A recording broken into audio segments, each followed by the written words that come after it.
Everyone, welcome back to my YouTube channel. तो आज के इस वीडियो पर हम इंडियन एंशिएंट हिस्ट्री को लेकर आए हुए हैं।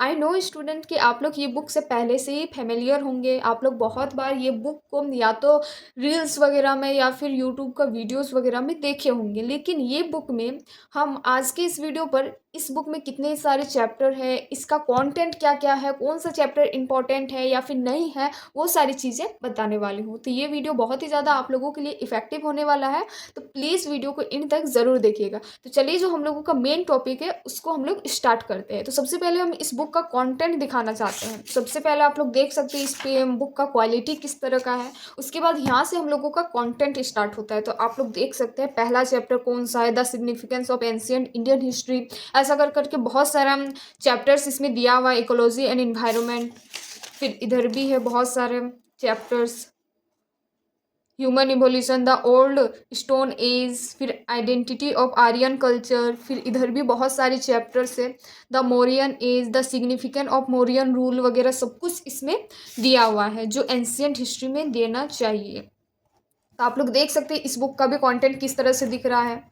आई होप कि हर चैप्टर आप लोगों को दिख रहा हो, वीडियो कट नहीं हो रहा होगा। तो इस बुक में टोटल 33 चैप्टर्स है। आप लोग देख सकते हैं 33 चैप्टर्स हैं। उसके बाद और कंटेंट ज़्यादा बड़ा नहीं है, 33 लास्ट चैप्टर है। तो कौन कौन सा पेज में क्या क्या चैप्टर है, कौन सा चैप्टर का नंबर क्या क्या है, आप लोग देख सकते हैं। हम तो यहाँ पर दिखाई दिए हैं। अब इसमें बात आता है कि कौन सा चैप्टर बहुत ही ज़्यादा इंपॉर्टेंट है और कौन सा चैप्टर इंपॉर्टेंट इतना नहीं है। मतलब कि इस बुक में आप लोगों को हर चैप्टर तो पढ़ना ही पड़ेगा, लेकिन इन सारे जितना भी इसमें चैप्टर है ना, 33 चैप्टर में से ना बहुत ही ऐसे सारे चैप्टर होंगे जो आप लोग ना एक दो बार रीडिंग कर लेंगे ना, आप लोगों के लिए मोर देन इनफ होगा। और कुछ ऐसे भी चैप्टर है जो कि बार बार आप लोगों को पढ़ना पड़ेगा, क्योंकि उन सारे चैप्टर से क्वेश्चन रिपीट बार बार होता है। तो इस बात को ध्यान रखना पड़ेगा।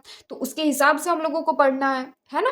तो हम लोग इस बुक में देखेंगे कि अब हम लोगों का सबसे ज़्यादा इंपॉर्टेंट चैप्टर कौन कौन सा है। ठीक है, तो चलिए हम लोग देखते हैं कि इन 33 चैप्टर्स में से सबसे ज़्यादा इंपॉर्टेंट चैप्टर कौन कौन सा है। और आप लोगों को हर चैप्टर को पढ़ना है, ऐसा नहीं कि जो इंपॉर्टेंट है सिर्फ उसी को ही पढ़ना है। हर चैप्टर ही को ही पढ़ना है, लेकिन जो इंपॉर्टेंट है उसमें ज़्यादा फोकस करके पढ़ना है, बार बार पढ़ना है। जो इंपॉर्टेंट नहीं है उसको 2 से 3 बार खाली रीडिंग कर लीजिए, वही आप लोगों के लिए काम कर जाएगा। तो आप लोग देख सकते हैं फ्रेंड्स, जो जो सारे इंपॉर्टेंट चैप्टर है उसको हम एक अपना कॉपी में लिख लिए हैं पॉइंट वाइज करके, और आप लोगों को बताने वाले हैं कि एंशिएंट हिस्ट्री जो आर.एस. शर्मा के द्वारा लिखा गया है उस बुक में कौन कौन सा चैप्टर बहुत ही ज़्यादा इंपॉर्टेंट है। वैसे प्रीलिम्स और मेंस हम दोनों का ही बता रहे हैं, लेकिन ये जो हम हाईलाइटर से कुछ कुछ चैप्टर को हाईलाइट किए हुए हैं ना, अंडरलाइन किए हुए हैं ना, वो चैप्टर पर आप लोगों को बहुत ही ज़्यादा फोकस करके आप लोगों को पढ़ना पड़ेगा, क्योंकि प्रीलिम्स और मेंस के लिए ये 5 चैप्टर जो जो हम हाईलाइट किए हैं बहुत ही ज़्यादा इंपॉर्टेंट है।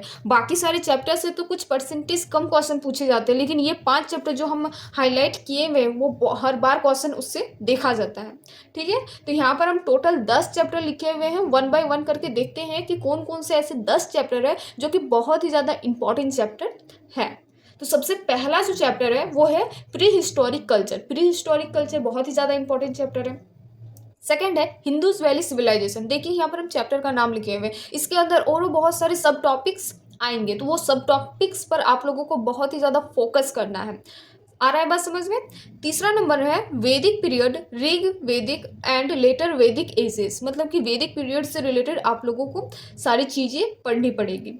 फोर्थ है Mahajanapadas and rise of Magadh. Fifth है religious movement, Jainism and Buddhism.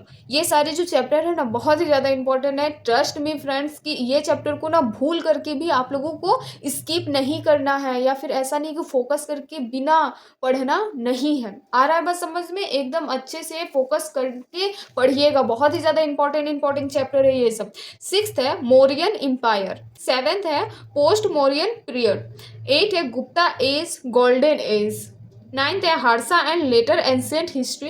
Then last 10th जो है वो है society, economy and culture of ancient India. तो ये जो सारे हम 10 चैप्टर्स आप लोगों को बताए हैं आर.एस. शर्मा बुक का, ये 10 का 10 चैप्टर आप लोगों को किसी भी कीमत पर कर लेना है। बहुत ही ज़्यादा इंपॉर्टेंट चैप्टर है। हर बार क्वेश्चन इन सारे चैप्टर से पूछे जाते हैं, कुछ क्वेश्चन रिपीट भी किए जाते हैं। आप लोग जाके PYQ देख सकते हैं। जो बुक में कंटेंट है RS शर्मा का, वो भी हम दिखा दिए। साथ ही साथ कौन कौन सा चैप्टर बहुत ही ज़्यादा इंपॉर्टेंट है वो भी हम आप लोगों को बता दिए। साथ ही साथ प्रीलिम्स और मेंस दोनों का ही हम लेकर चल रहे हैं। तो ये वीडियो को हम लोग अब यहीं तक ही रखते हैं। अब हम लोग मिलते हैं नेक्स्ट वीडियो पर। अब वीडियो अच्छा लगा तो प्लीज़ लाइक एंड सब्सक्राइब करना ना भूलें। तब तक के लिए टाटा बाय बाय एंड अब हम लोग मिलते हैं नेक्स्ट वीडियो पर।